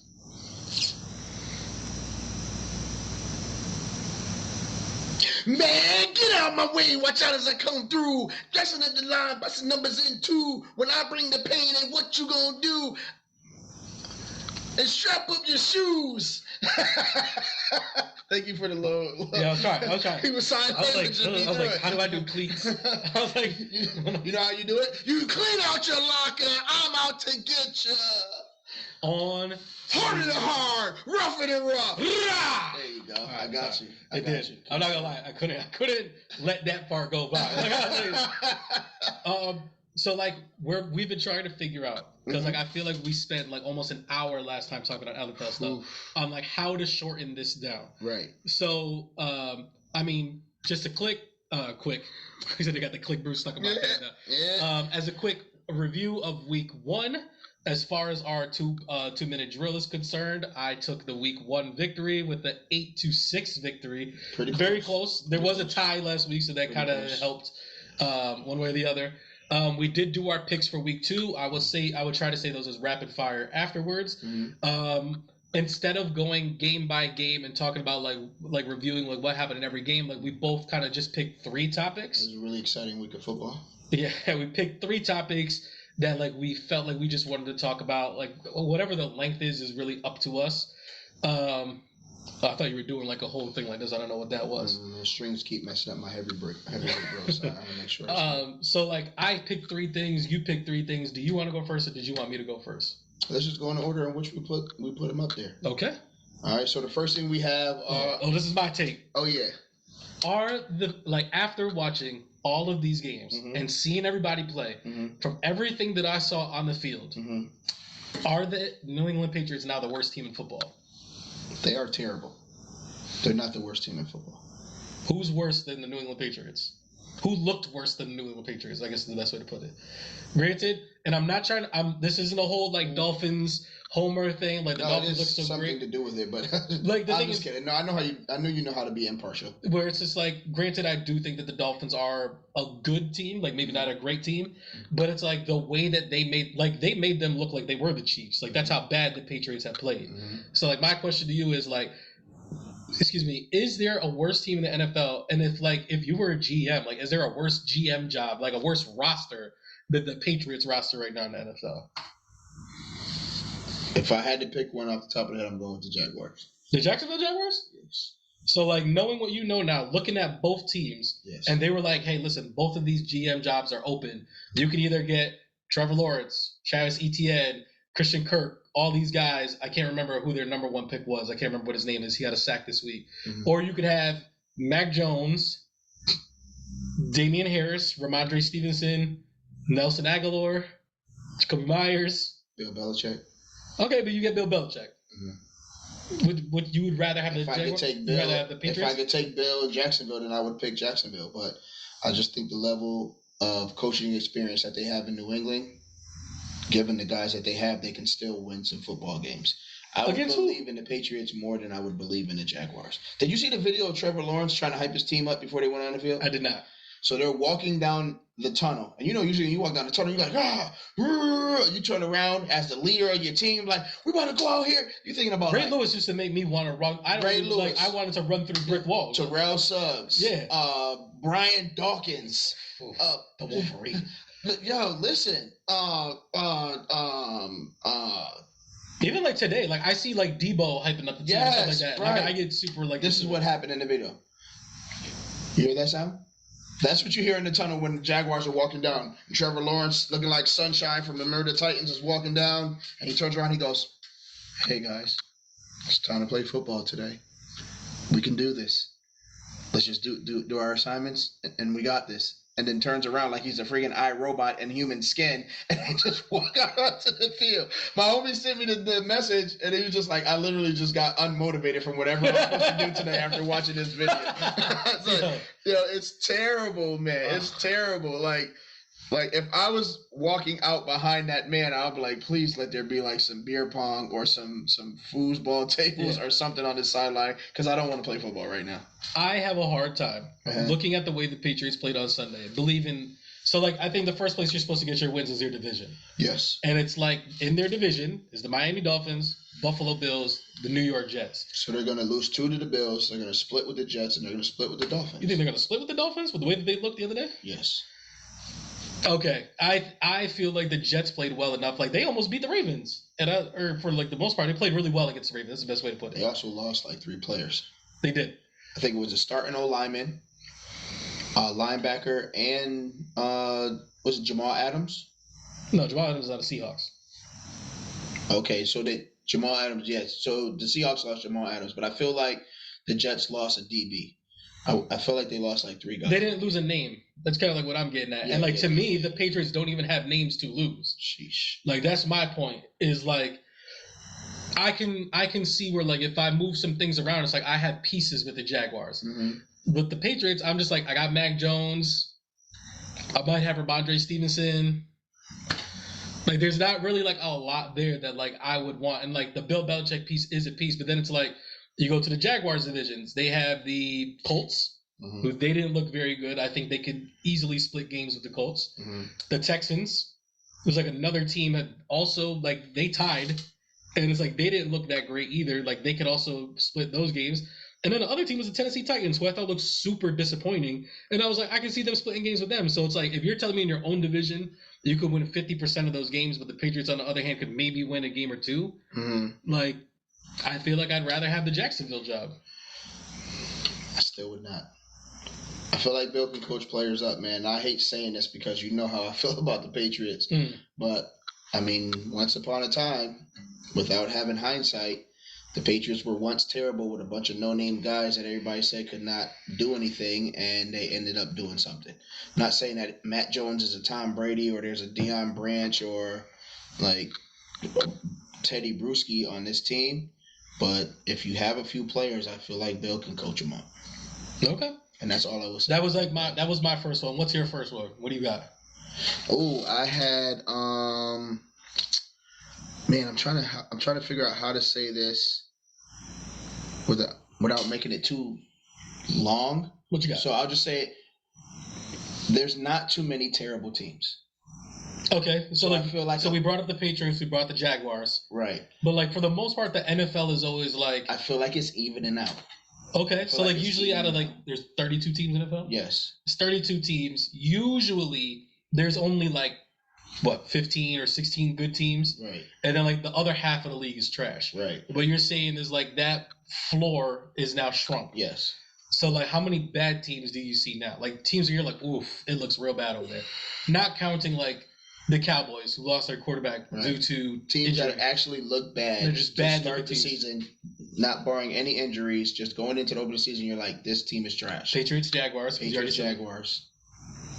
I would say Browns, but I like the way they look on paper. So I'm not. I think Jacoby Brissett looked all right. Right, and so I'm not going to say the Browns. Okay. I'm not going to say the Falcons because I like Cordero Patterson, and I think Marcus Mariota can run an offense if given the chance to. They got a dub. So it's like against the Saints, right? A team that you like a lot, right? So, I feel like that's your new second favorite team, and you're not saying it. No, the Saints won that game. You sure about that? Did you see how many who who that videos, the Saints is back. I think you're right. You're absolutely right. I think the Falcons were winning for a majority of the game. Yes. And then they ended up. Then Michael Thomas 2 touchdowns is dub. Yeah. I'll double check, but I'm pretty sure that's how the ending was. So it's like, all right, you have the Jaguars, Patriots. Like I would throw the Jets in there, but the Jets played good football this weekend. So it's just like, didn't they almost win their game? No, they played the Ravens. Like Lamar Jackson wound up smacking. Oh, okay, got you. So we'll throw the Jets in there. That's 3. Like who else can you really say? That's like I don't know because when you brought it up, like I was kind of like I think you had a point. Like a lot of these teams that I thought were going to be awful looked pretty decent. They looked. I thought the Jaguars even looked a little decent. I thought the Washington Commanders, who I thought were going to be awful, looked decent. I thought the Falcons looked decent. Yes. A lot of these teams that have like the Seattle Seahawks, they caught a dub. They looked good behind young Geno. Yep. There's a lot of these teams that are supposed to be butt cheeks. The Eagles, the Lions, like they all the like Lions almost got a dub. They came back from like 20 down and lost by 3. No, the Lions won. The Lions beat the Eagles. No, they didn't. They lost by 3. The Lions beat the Eagles. They lost by 3. No, you're right. You're right. Because I was like, yo, how do I know? I was like, my best friend's like a fan, and I was watching the whole game, and I was like, damn, like I almost blew it. It's an Eagles fan. Yes. You're right. Yes. Lions look good. Yes. My boy, I'm around St. Brown, boy. I've been trying to tell everybody. The Bears got a dub. We know the Bears got a dub. It was terrible weather, but if there was a team that I was like, if I was like, oof, that team's gonna be awful, it was the Bears. And like Justin Fields started to get some space. He looked, the boy was like, you started to see it because it's like them weapons around him is caca, boy, in Chicago, like caca, like yo, it is. Like that's the type of team that like I would pick it Madden because I could prove that I'm a good GM and turn this team around. Right. That's how bad those weapons are. Got great picks. Great picks. I'm hitting the free agency and I'm picking up all the old receivers that are like still high rated. It's like give me Larry Fitzgerald. Right. Give me Des Bryant. Give me Julio Jones. I think that was a solid pick. Yeah, I did. So like I said, I feel like there's a lot of teams that were poised to be terrible that look really good, and there's a lot of elite teams that are looking very human. Okay. So it's like you usually figure like you could pick 1 to 2 teams out of each division and be like, all right, these teams are teams that you really got to look out for. I feel like it's really like one team really commanding their division and saying like, all right, you got a dub, but it's only because you didn't play us yet. You know, so just like if you were to ask me to I think you're starting to lead into your second take, so you might as well just get your second take out of here. But what's the second take? The what's called about the higher up teams, like the elite. Oh yeah. So like pretty much what you're saying is like it went from being like a real black and white, like there's good teams and there's bad teams, like there's a lot of gray area now. Exactly. If you were to ask me like any other time, like if it was last season or season before, it's like who do you pick for the Super Bowl? Oh, easily I'm going to pick these 2 teams because they're loaded and they're playing football like this, and I could see like I could not pick 2 teams for you right now. I think the Chiefs are one of them though. I could not pick 2 teams for you right now. Okay, all right. I need to see what tomorrow's game looks like with them against the Chargers. I didn't realize that it was a Thursday night game. Yes, this is going to be a hell of a divisional game and one of the best divisions in football. If you ask me, it's the toughest division in football. And see how they fare against the Chargers. Because they could go in there and lose, and then everybody's going to say, maybe the Chargers are the best team. Maybe the Chargers are the best team because they just went through the Raiders, even though they only won by 5. They did win the game. Hurts to say that. Then you come and you knock off the Chiefs. It's kind of like, all right, who is really running this division?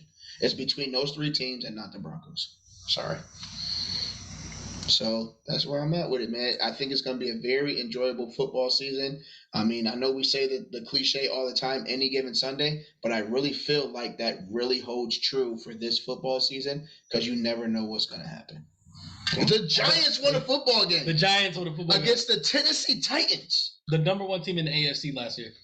Both of the number 1 team in the AFC and the number 1 team in the NFC last year both lost in week 1 this week. The Tennessee Titans coach has won more games as a player than those teams than the Giants probably have won in the last 2 seasons. I don't even know who the coach of the Tennessee Titans is. Mike Vrabel. Oh, okay. I completely forgot. Yeah. All right. So let me try to get one of my. All right. So here's one of my takes. Mm-hmm. Are the Chiefs scarier now without Tyreek Hill? I feel like let me paint the picture for you. Why is everything he talks about so connected to the Dolphins? I don't know. I don't know. Like it's an epiphany to you. Like, how did that happen? Continue. I don't want to hear this nonsense. So, but what I'm saying is, like, Tyreek Hill, one of the top 5 receivers, like the past 3 or 4 years, leaves the team, and now you would assume now there's a big vacuum in there and stuff like that. It's like I feel like now they got rid of Juju. I got rid of, but it's like they lost Tyreek. And it's like they decided to add Juju Smith-Schuster. Which is not bad. They added Sky Moore. They added Marcus Valdez-Scantling. Mecole Hardman seems to be a little bit better than he was before. And it's like now nobody knows who he's going to throw to. Mm-hmm. So like now it's like the whole field is just open. Clyde Edwards-Helaire is more involved in the offense. Like obviously Travis Kelce is like the number one person where you're like, well, he's going to give it to Kelce. And then he's just like, oh, you guys think I'm going to give it to Kelce? Wham, here's the bottom to this person. Like you just don't know. Right. It's the unknown because like they're not bad receivers. And I feel like I said, not to keep bringing up Clyde, but like last year I felt like they just used him just to run the ball. I feel like they hated Clyde Edwards-Helaire. Right, and a lot of the catches that he usually gets in the slot or swinging out of the backfield wasn't really happening, and that happened a lot this weekend. I think both his touchdowns were off of swing passes. Yeah. So it's like one of them was a little. I was like, I can't like. Patrick Mahomes does things in a game where it's like I can't believe he just did that in an NFL game. Andy Reid. And not only is it Patrick Mahomes and his athleticism and him being a great athlete, but the trust from Andy Reid to know that I can get this crazy with my playbook because of the guy that I have touching the ball. But even still, like if you're doing that play, you still like you just throw it to him like this, and like he just decided to like scoop it underhand for a touchdown. I was like, yo, that's a bad mofo right there, man. That's all I got to really say about that. And Andy Reid always seems to have a new way to let you not know who's running the ball right up the middle for a touchdown. One of them got called back because I think it was an offsides or something like that. But it was like he turned around and faked it to Clyde, and then he looked like he was going to boot, and at the same time he pitched it inside. And it wasn't to Travis Kelce; it was to some. No, it was like the backup tight end or something like that. It's like you're like, what? Right. This brother's literally just walking like, oh, this is for me, bang. It's like I'm right here, but it's like a flag. But it's like to see that, like. I'm pretty sure a lot of coaches can think of plays like that, but to be confident in your personnel to actually run that in an NFL game takes a lot of trust, and that happens when you have somebody like Patrick Mahomes back there. So, am I wrong in my assessment that they might be scarier now? No. Because the bottom line is like a lot of those guys that are playing wide receiver, aside from Juju, I do not believe in. And I feel like what it is like, which happens in the NFL a lot, is you get a new running back or a new QB, and they have this stellar season until film gets out there and people get to studying and they get to figuring you out. And then before you know it, you don't look like the same person in week 3 and week 4 because we done figured you out. Yeah. There's no figuring out Patty. He's just that good. He's one of the best quarterbacks I've ever seen to throw the ball. But guess who you can figure out? You can figure out Sky Moore. Yeah. You can figure out Valdez-Scantling. And then you could tell Patrick, you're either going to run this ball, dump it into the flats, which we're already covered for because we took 2 of your homies away. So we really just got to... Or you give the ball to one of the greatest tight ends of all time. So now we just got to watch Travis. All right? We're comfortable going one man-on-man with Juju. Because if he was that good of a guy, he'd still be in Pittsburgh. You know what I mean? So it's just like we're really going to just game plan for this QB and Kelce and make sure that Clyde Edwards-Helaire is not leaking out. You never know how you figure it out, man. So if these guys can get through these film studies these first 3 weeks and still be dangerous, I will say they are scarier without Tyreek. But you couldn't figure out Tyreek and you couldn't figure out Patrick, and that's why. But that was the thing last year is like they struggled for quite a bit because they did figure him out. Yeah. They were like, we're just gonna put the 2 high. Like that was like their whole thing is like we're gonna make sure that Tyreek can't get the top off of his defense, and it was just like we're just gonna make you dink and dunk, and he looked real human last year because of that. But like now it's just like now you don't do the 2 high anymore because like you feel like they're not Tyreek anymore. I could stay in front of him, and then it's like he's just going to find the guy that gets open. Right. So. If you're comparing Tyreek Hill to a Sky Moore or a Valdez-Scantling... That's not what I'm comparing. No, I'm not saying that. What I'm saying is if you're comparing how you have to game plan against a Tyreek Hill who's super fast, super athletic, and can kill you in many different ways as opposed to a couple guys who cannot, I feel like the game planning is easier now. And once we figure it out, we could possibly do more damage. So then you don't agree with my take. You think they were scarier last year? Yes, definitely. Okay. Definitely. But the jury's still out. If these guys can prove that they can, like I said, they can make it through film, then they could be dangerous. All right. Do you want me to get my last take off, or did you want to get your last take off? No, you go ahead. All right, and the last one I had is, you gotta follow me. This is conspiracy Joel going on here too. Oh, shucks. And it all comes back to, like, I just thought the Green Bay Packers looked absolutely awful. That's not conspiracy, that's truth. But, like, so this is my conspiracy. Okay. Because, like, what I believe, and I firmly believe this, because, like, I'm like, why would Aaron Rodgers re-sign there? I don't understand why he would re-sign there. It's like he's been complaining and he's been just complaining. I'll just say that, like, that he wants out of Green Bay. He's like, people are courting him all over the place. So I think happened, Devontae Adams left, and he was like, I'm about to be out of here. But I want this type of money, and I don't think I could get this type of money in the places that I would actually want to go. And Green Bay was like, yo, listen, Aaron, we know you don't really like it here. We know you don't want this. But I was like, but you want this money. But we want you here. And I know that you can't win with these weapons that you have right now. So hear us out. We want you to play like you're a good soldier, stuff like that. The second you get hit a little bit too hard, it's the Jordan Love season. We're gonna have Jordan Love come out here. Jordan Love's gonna stink it up. Everybody's gonna realize that, like, Jordan Love isn't this great backup quarterback that's gonna succeed you. They can't wait for you to come back.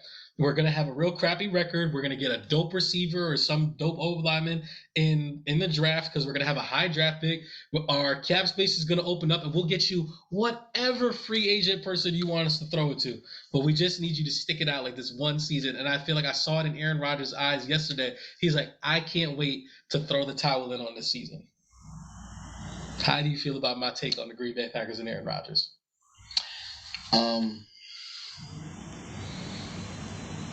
I feel it's a little premature.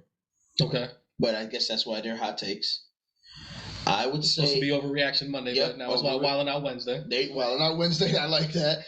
I feel like I'm not with it. Okay, what part? Can I expand? Go ahead. I feel like it's going to take more than one person to fix this team. So even if they get the one draft pick, the one lineman or the one speedy receiver or the one super dope linebacker or safety is not going to be enough to help the damage that has happened. Okay. And I know they didn't lose a lot of people, but they lost the right people at the wrong time. And if you're asking me what I see happening is I could potentially see Aaron Rodgers getting traded and they just really rebuild, which still means that you go into the Love era. Unless there's a QB out there, because if you're terrible enough, you know who's available, right? Who's available? Who's available? Who's available? Who's available this coming draft? Who's going to clearly be the number one overall pick? Oh, clearly now. You don't think it's clear? You don't think it's clear? You think it's clear? You don't think it's clear? I don't pay too much enough attention to college football to know. Say his name. CJ Stroud? Yes. Is he supposed to be? I don't know, like, if he's considered the number one guy. Like, I haven't paid attention to mocks or nothing like that. I usually don't pay attention till college football season until what you call it. CJ the truth. And if Green Bay is smart, yes, go ahead and take the season. You trade away your boy, get some valuable picks for him, one of which is CJ, and then you rebuild the entire team. I was really upset when the Raiders traded Khalil Mack, but ultimately it did help. I think the only thing that was idiot about it is, like, we went to get a DN when we just had a DN, and then that dude proved to be a pumpkin, right? But a lot of the movement that did happen, even though those pieces didn't stay around, it was good moves. So, like, this could be something that impacts the franchise, and I think if Green Bay is smart, you have to move on from Aaron Rodgers here. Because how many years, quality years, do you think you're going to get from Aaron Rodgers? I think my question Can't compare him to time. My question is, who's going to give them the stuff that they want for him? Anybody. I think if that was the case, the then they would have been Cowboys. done it. But if that was the case, I think they would have been done it. The Cowboys. So if you're the Cowboys Packers, didn't need to do it before they do now. So if you're the Packers, you're taking back Dak Prescott and a couple first-round picks? Yes. I think that's a horrible package. Bro, I would go full Madden mode on this joint, and I would take Dak and a couple picks, and then I would off Dak for a couple more picks. But NFL doesn't work like that. No, NFL is not NBA. The NBA works like that. The NFL does not work like that. People need quarterbacks, bro. People need quarterbacks. Yeah, but they don't do like the 3-team thing, or like quarterbacks don't get. The Jets wouldn't take an Aaron Rodgers. I think the Jets would. But then what's the package that you're getting though? Like, that's what I'm asking. It's like, You're getting Zach Wilson and a couple first-round picks. Yes. You would rather have that than have Aaron Rodgers? You just won I'm going back-to-back to get MVPs. CJ Stroud.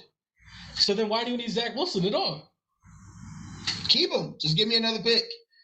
I don't know, man. Like I feel like if that's the case, then be like, I think we'll just be like, if the Jets get Aaron Rodgers, are they all of a sudden Super Bowl contenders?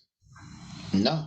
So then why give up $1 million first-round picks for him? Because Aaron Rodgers. No, like that. I don't think that it works like that. That's why I think he didn't wind up going anywhere in the offseason, because it's like he could have went to. No, they messed it up because they gave him that money. No, but what I'm saying is like he had the opportunity first to test it out, and it's like he could have went to Seattle after Russ left. He could have went to Atlanta. He could have went to Pittsburgh. He could have went to like all these places, and he didn't go. He came back to the Packers for the money. But then, like, what else? I think, like, I think they were like, yo, listen, we could. But it was the end of his contract, right? Yeah. Okay, so you got to consider, if I decide to go to one of these teams, I may not get the money that I'm going to get in Green Bay. That's what I said in the beginning of my take, though. I know, but if I sign and then get traded, I get my money regardless, and I get to go to one of these teams that I might have went to in the first place.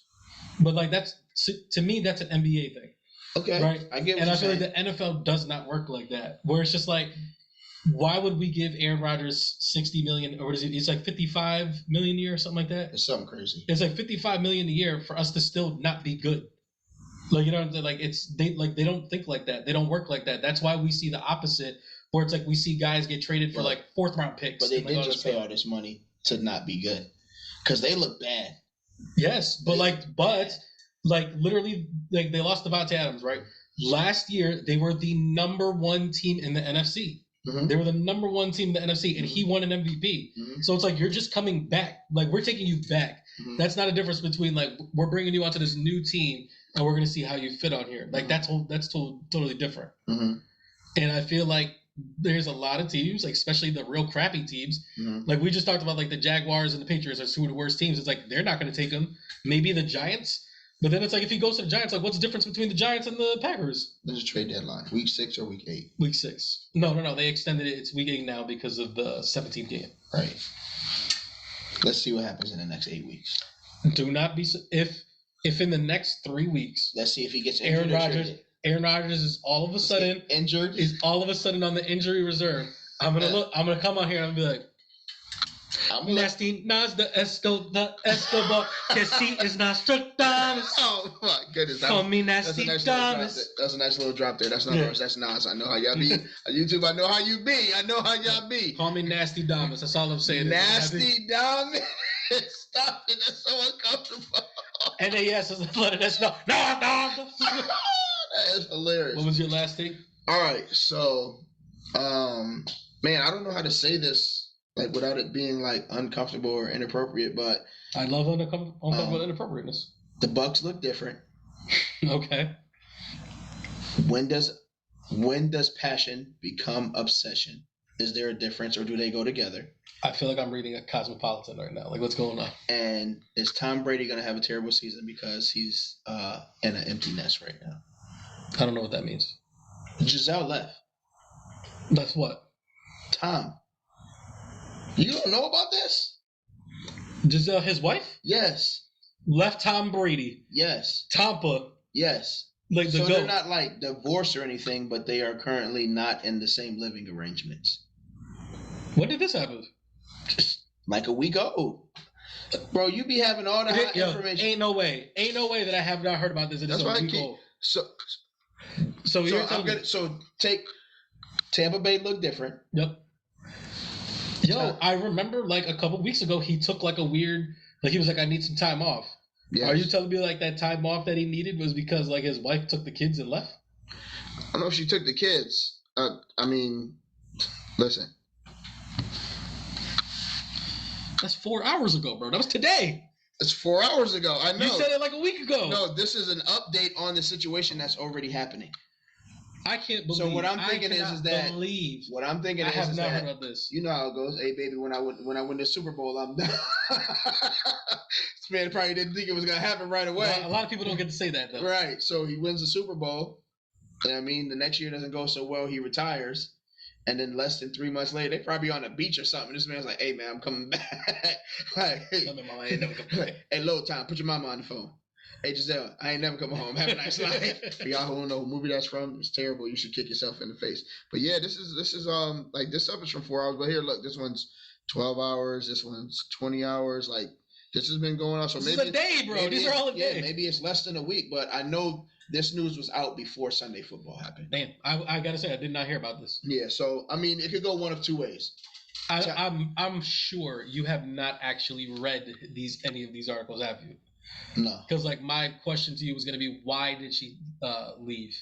Oh, I don't know. So like I said, my assumption is that the retirement happened, and then less than 3 months later, he's coming back out of retirement when she's thinking like, all right, we got to live our lives together. We have more than enough money, raise the kids. You're not gone traveling, playing football all the time, and we get to actually have a marriage. And maybe, this was one of the things they were beefing about. So I'm thinking it goes one of two ways. Like this could be very distracting for Tom, and the Bucks don't look like they're supposed to look, even though they did get the win this Sunday. It was kind of a messy win. And then two, never mind the fact Cowboys almost died to stay in the game. And then, or two, because there are, and I'm not calling his wife a distraction, but because he just gets to focus on football, maybe he has this crazy elite season after he gets through this rough patch. But let me ask you this. Uh-huh. She's out the house right now. Yes. Week 4 comes around. Mm-hmm. Let's say the Bucks are 2-1 at this time. Mm-hmm. She comes out. She says, "You have to make a choice right now. You either stop playing football and come home, or you finish the rest of the season and I'm gone." Do you think Tom Brady stays the rest of the season, or does he leave after week 4? When does your passion become an obsession? That's why I put that question there. Because that's literally what I'm asking as well. Because I know there were some stories of like LeBron as well. Because like he goes super hard and spends, like literally puts an investment into his body. Yeah. But at some point, Savannah was like, listen, you're going super hard, crazy. You like when you are home, you're working out. When you're not working out, you're playing ball. So it's just like, how does this work out? You know what I mean? So it's just like, yes, this is a passion for these dudes, and this is what they love to do. Like how quickly that passion can turn into an obsession, and like what is the penalty that you pay for that obsession?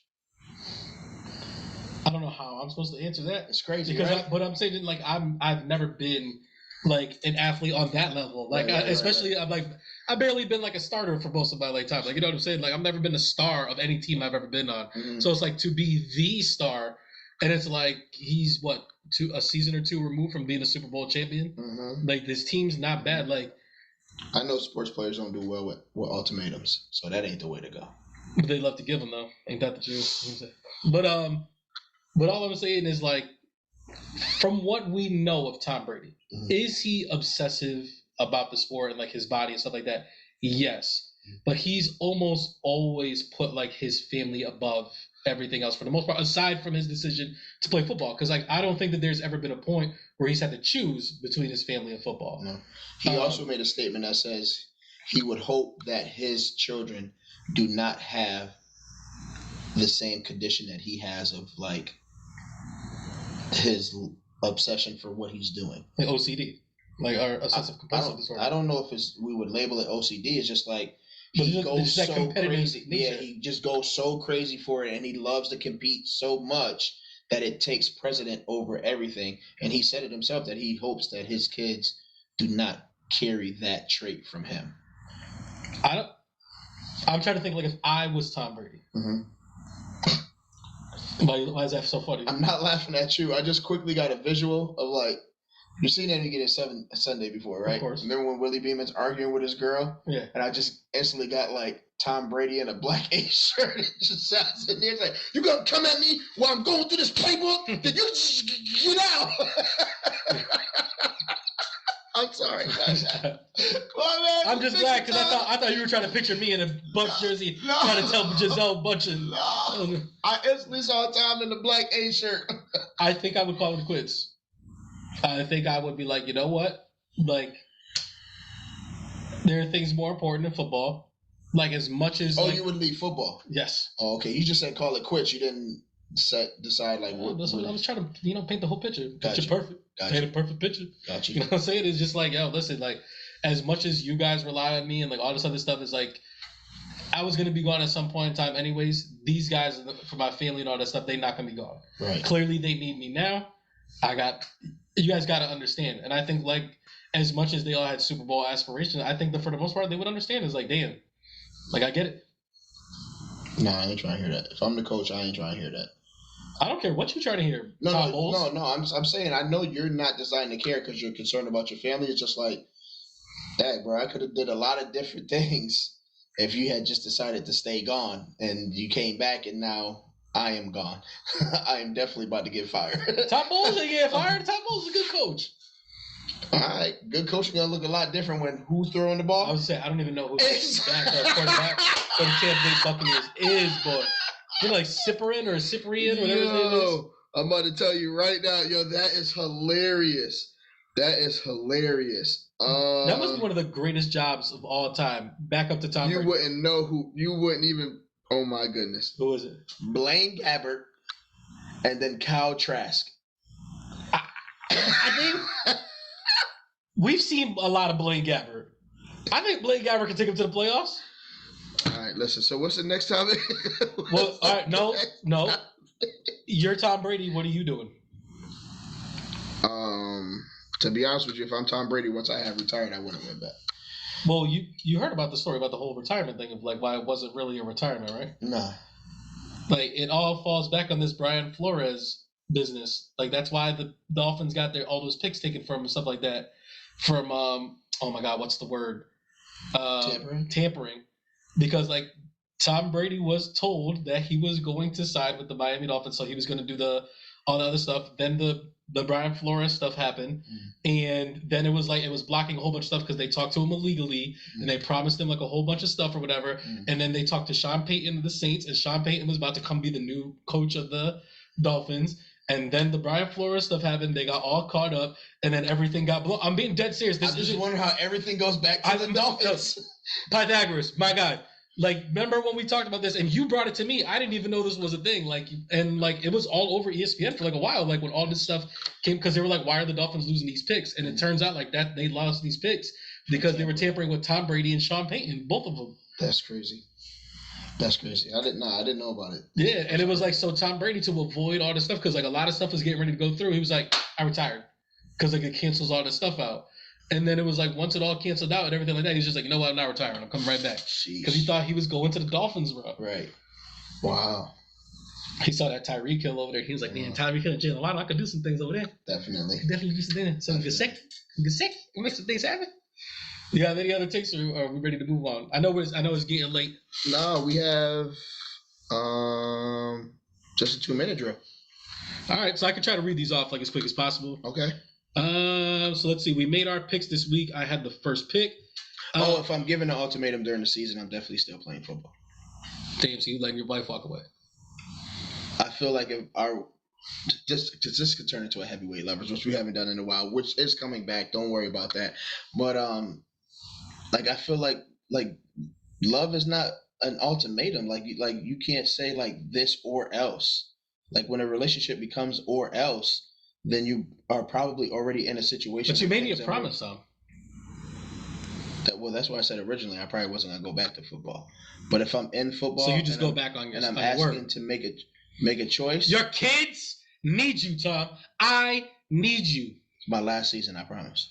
That's what you said last season. No, and you actually retired. No, for real. They did a whole thing. Oh, now it's for real. For real. I said it twice, so that really means something. But like you said for real last year. No, too. I just said for real. And I was there. I stuck with you in that shitty New England weather. And then we went. You said I'm going to bring you all the way over to beautiful Tampa Bay. Look what we did. That's what you did. I didn't do that. No, sir. I don't get these rings. I don't get a gold jacket. I don't get a bust in the Hall of Fame. I'll buy you a bust. It'll be a white one, porcelain, and we put it right in front of you. You think I need your money?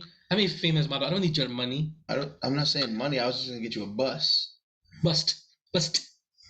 All right. So like a bust. I gotta go because you're making fun of my practice is starting soon. So get on this. If you walk out that door, Tom, we will not be here when you get back. You will. I'll be back. I'll see you when I get back. If you walk out that door, Thomas Brady, we will not be here when you get back. Kids, pack your bags. Why did you sound like that? No, It became Sofia Vergara real quick. I would never walk away like that, but it would have to be careful consideration to where we are on the same page about what the decision is. I mean, the page is but I personally do not react well to ultimatums, and I would never put an ultimatum. I don't think you'd react well to come home to an empty house either. No, I wouldn't, but that's what happened. It really happened. Stop it. 2-minute drill. Okay. All right. Chiefs versus Chargers. I got Chargers, you got Chiefs. Yes. Dolphins and Ravens. I went Dolphins, you went Ravens. Yes. Browns and Jets. You went Browns, I went Jets. Mm-hmm. Commanders versus Lions. I went Commanders, you went Lions. Mm-hmm. Saints versus Tampa Bay. Panthers versus Giants. Patriots versus Steelers. Colts versus Jaguars. Rams versus Falcons. Seahawks versus 49ers. Cowboys versus Bengals. Broncos versus Texans. Raiders versus Cardinals. Packers versus Bears. Bills versus Titans. And Eagles versus Vikings. I feel like I'm about to clean up. You think so? I feel like I'm about to clean up. Want to make a wait? The joints felt good when you was reading them off. I was like, dang! I went to LA Fitness and had the first 5 picks. You're not leaving the court at all. You was getting ready to leave, and you saw a group of 4 come in. Like, actually, you know what? We got next. Next. Hey, fellas, before you even put your stuff down, he's like, yo, y'all trying to play, right?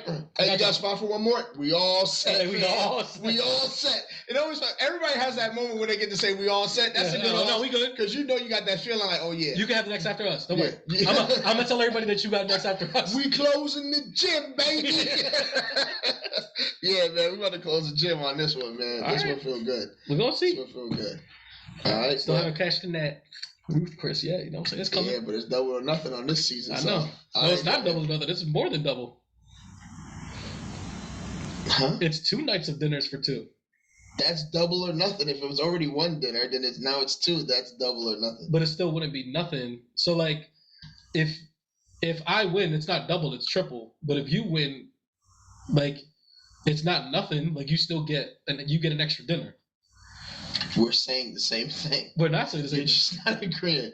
Pythagoras, help your boy. Help your boy. If one has 2, if one has 1, if you already have 1, and then you add 2, it makes 3. But if I lose 2, I have -1, not 0. So it's not double or nothing. Okay. All right. What we got next? Pythagoras, tell your boy you're wrong. That's it. That's what we got. That's it. All right, man. So episode 61 in the books. Yep. Episode 62, Heavyweight Levers comes back. We're gonna start with Uncle Joe and his the red flag alert. We're talking about gaslighting. I thought I was gonna do it today, but it's all right. We can keep moving because I know we got things to do. It's late. It's already 12 something. We can I understand. Mm-hmm. All right. So episode 62. Come check it out. We got that coming. I feel like you had something that you were supposed to do because I know you think you got away with not doing a Raising That or a Cultural Gem, so that we're going to bring those back as well. Yes. Hopefully this episode is a lot shorter than last one because I told you I'm trying to help y'all out and I'm trying to make these episodes shorter. 2 hours. Time stamps. All right, man. Check y'all out. See y'all at 62. Peace.